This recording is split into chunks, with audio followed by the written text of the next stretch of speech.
there, Albie. Hope you're having a good day today, and school is wrapping up all good for you. So, as you figure your lesson, there are two things I want to talk about. One being a continuation of the Ed Sheeran song, Perfect, and then an exercise I want you to do. I also want you to keep on working on your note reading and your pentatonic scales and things like that. I just need to see those, kind of see like where you are with everything. So I'll wait till next week to tell you more about that. But keep on practicing the assignment I gave you last time in regards to those.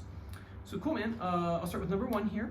Perfect, the pre-chorus. So first things first is capo up to, let me move this down a little bit so you can see a bit better. First things first is let's go ahead and capo up on first fret. And let me get a guitar pick out here. And I was thinking like, oh, at some point, if you want to learn how to play finger-style guitar, since it seems kind of like the direction you're sort of moving in terms of those songs that you're working on, we can totally talk about that next time in here too and get you started on that direction. So first thing is Perfect, the pre-chorus. I'll go through the chords real quick, and then we will take a look at the pattern. So the first chord in here is G. Make sure you do the Ed Sheeran G, the one with the third and the fourth finger here. I know you know this one right here. But let's bump that finger up and then put all the fingers down. All right?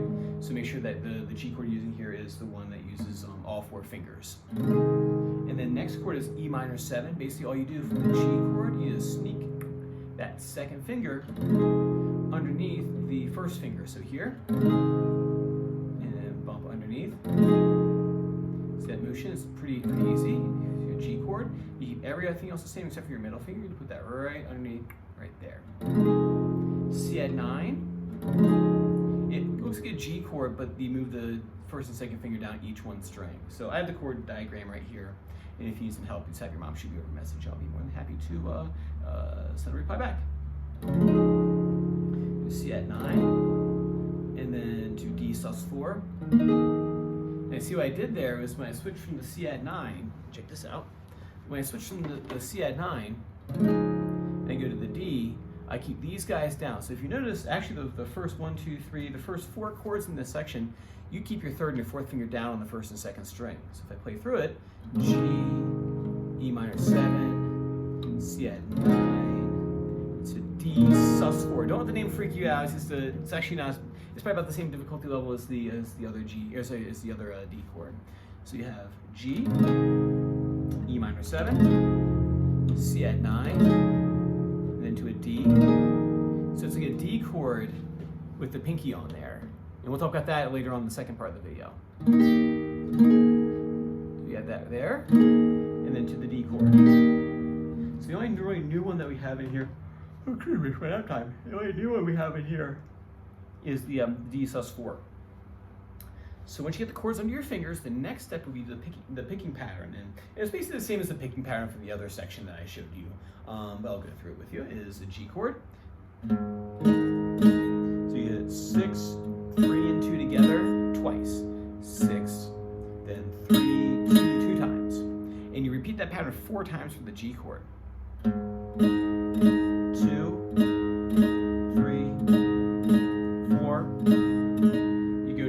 7, same exact finger, hit that 6th string.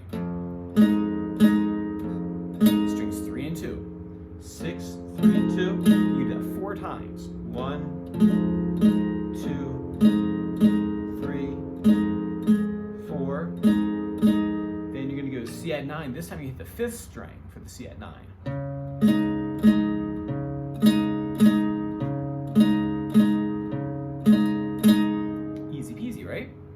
And then you go to the D sus4, keeping that pinky down, so it's a D chord with the pinky on there still.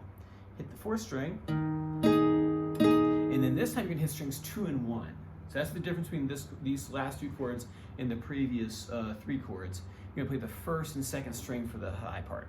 So you have 4, and then 2 and 1 together. And rather than doing that 4 times, you're gonna do that 2 times. So you have this here, D sus4.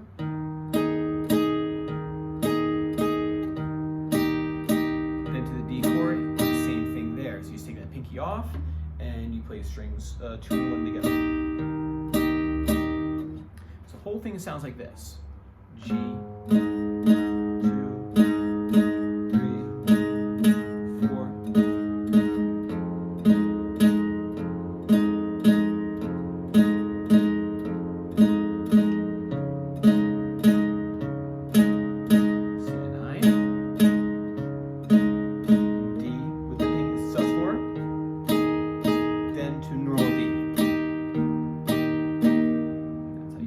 of the song. Cool. Like I said, if you want to have your mom shoot me over a video of you playing that so I can critique it, I'm more than happy to. And then the second thing here is an exercise I think works good for perfect. All right, go again. Oh my gosh. Or Piggy Pushups. So this one, what you're going to do, you're going to get into a D chord. You can do it with or without the capo. It's all the same to me. Get into your D chord, right? Take your pinky, and just like the D sus4 chord, you're going to put that pinky down directly below the ring finger. So it's going to look like a D sus4 chord when you're putting that on there. That's that brand new chord that we talked about a second ago. You got your D chord right here. I'm going to take that pinky, I'm going to put it directly underneath. So I'm not over here on this side on the fret.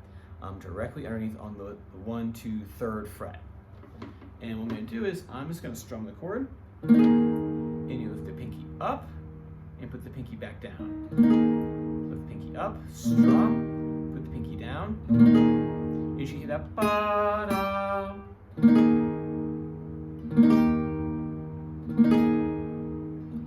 Now what I want you to focus on is getting that pinky up and down, but the pinky should never ever go farther than the nail or the first knuckle joint right here. Probably in the middle is probably a good spot for it right there.